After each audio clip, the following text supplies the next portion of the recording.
গ্রাম ছাড়া ওই রাঙামাটির পথ আমার মন ভুলাই রে।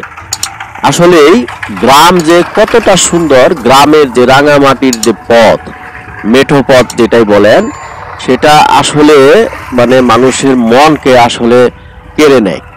আপনারা যারা অনেক দিন গ্রামে আসেন না, তাদের কাছে হয়তো বা আজকের এই ভিডিওটি অনেক অনেক স্পেশাল হবে। তো পুরো ভিডিওটি দেখতে থাকুন। আজ আমি আপনাদেরকে বাংলার এক সুজলা সুফলা শস্য শ্যামলা গ্রামে নিয়ে আসছি। এই গ্রামটা হচ্ছে খুবই চমৎকার একটা গ্রাম। এটা হচ্ছে একটা পাহাড়ি গ্রাম, মানে পাহাড়ের পাশেই একটা গ্রাম।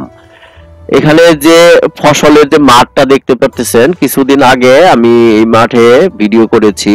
এখানে আপনার সেই পাকা ধান, সোনালী যে ধান শস্য, সেগুলিতে কিন্তু ভরপুর ছিল এই মাঠটা। আপনারা যদি আমার ভিডিওগুলি খেয়াল করেন তাহলে দেখতে পারবেন যে একবারে সোনা ফলা মাটি এটা। তো এখন সেই ফসলগুলি উঠে গেছে, উঠে যাওয়ার পরে আপনার সেই মাঠটা এরকম হয়েছে। তো এই মাঠগুলি কিন্তু খুবই সুন্দর, এবং দেখেন মাঠের পাশেই একটা রাস্তা চলে গেছে। এই রাস্তাটা কিন্তু সেই গ্রামের ভিতরে ঢুকে গেছে। সেই দূরে যে আপনারা দেখতেছেন, ওটা হচ্ছে একটা মানে পিচঢালা রাস্তা, সেখান থেকে বাইপাস একটা সড়ক চলে গেছে।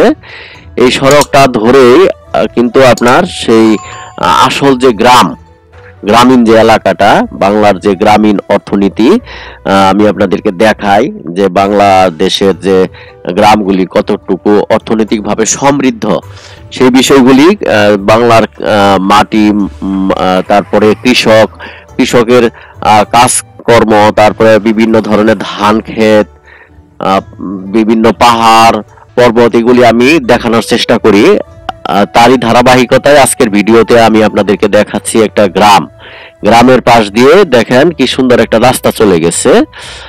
আপনারা দেখতে থাকুন। আসলে মানে গ্রামটা যে কত সুন্দর, এটা আসলে আমি ভাষায় প্রকাশ করতে পারতেছি না। আপনারা অনুভব করে নিন, এবং আপনারা খেয়াল করে দেখেন। আপনারা যদি মানে তাকিয়ে থাকেন সেই গ্রামের যেই মাঠের দিকে, বা বিকালবেলা যদি আসেন সেই মাঠের পাশেও যদি আপনারা বসে থাকেন, বা আপনারা বন্ধু বান্ধব নিয়ে এসে যদি একটু গল্প গুজব করেন, অনেক ভালো লাগে কিন্তু। তারপরে আমি যে জায়গাটায় দাঁড়িয়েছি, এটা আসলে মানে পাকা রাস্তা হওয়ার পরেও মানে শীতকাল যেহেতু, আর এদিক দিয়ে কিন্তু আপনার মানে আপনার এই বালু ট্রলি ট্রাক এগুলি কিন্তু যাতায়াত করে, যার কারণে এখানে আপনার রাস্তার মধ্যে বালি পড়ে আছে। তো বালি পড়ে যাওয়ার কারণে কিন্তু সেই পিচ ঢালা রাস্তাটাও কিন্তু সেই মাটির বা বালি রাস্তার মতোই মনে হচ্ছে। তো আপনাদেরকে দেখাচ্ছি, আপনারা পুরো ভিডিওটি দেখুন, এক সেকেন্ডও টানবেন না। আসলে আমি ঘুরতে পছন্দ করি খোলা চোখে, আমার যেটাই চোখে পড়ে সেটাই আমি আমার ভিউয়ারদেরকে দেখাই। আমার ভিউয়াররা আমার ভিডিওগুলির মধ্যে সেই গ্রামের সবুজ প্রকৃতির একটা প্রাধান্য দেখতে পারে। আমি যেখানেই যাই সেখানেই মানে আপনাদেরকে দেখানোর মতো যে দৃশ্যগুলি পাই সেগুলি আমি ধারণ করি, আমি আমার ক্যামেরায় ধারণ করে আমি আপনাদেরকে দেখাই। এবং আমার এই ভিডিওগুলি ফেসবুক এবং ইউটিউব দুই জায়গায় প্রচার করা হয়। মানে ফেসবুকে আমার পেজ আছে, পেজটার নাম হচ্ছে আতিকুর রহমান। আপনারা আতিকুর রহমান লিখে সার্চ দিবেন। আর আতিকুর রহমান নামটা যেহেতু আপনার একটা কমন নাম, সেক্ষেত্রে আপনারা সার্চ দিবেন @আতিকুর, ATIQUR, আতিকুর, একসঙ্গে লিখবেন রহমান, RAH রহমান, তারপরে লিখবেন অফিসিয়াল,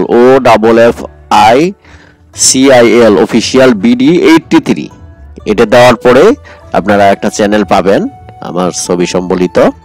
তো এই চ্যানেলটা, আর আমার মানে চ্যানেল না, একটা পেজ পাবেন। আর আমার চ্যানেলটার নাম হচ্ছে studio Zarif, STUDIO, studio JARIF, Zarif. তো এই চ্যানেলটা এবং পেজটার মধ্যে ভিডিওটি আপলোড দেওয়া হবে। তো চ্যানেলটিকে যারা সাবস্ক্রাইব করেছেন তাদেরকে অসংখ্য ধন্যবাদ, আর যারা এখনো সাবস্ক্রাইব করেন নাই প্লিজ সাবস্ক্রাইব করে পাশে আসা বেল বাটন অল প্রেস করে দিন, আর আমার পেজটাকে ফলো দিয়ে রাখুন। Thank you for watching. আল্লাহ হাফেজ।